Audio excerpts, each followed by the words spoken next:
So today, it's a pretty groovy day.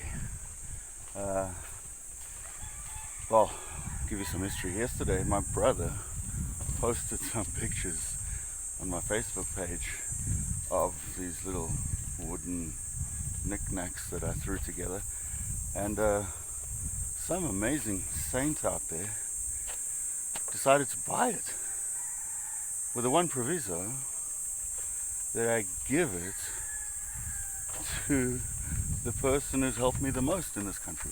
And there's only one person who that is, and that's the Saint Olive. She's just fantastic. I eat there pretty much every day. I have my lunch there, which most often she just doesn't charge me for.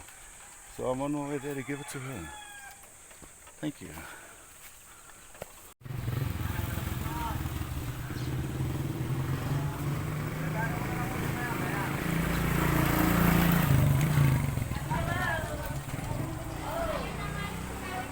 Hello, Olive.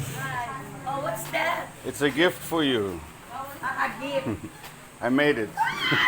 You are like Freddy. There you go. Yeah, I copy Freddy.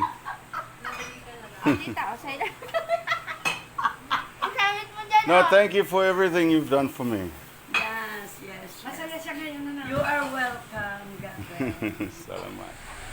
Salamat.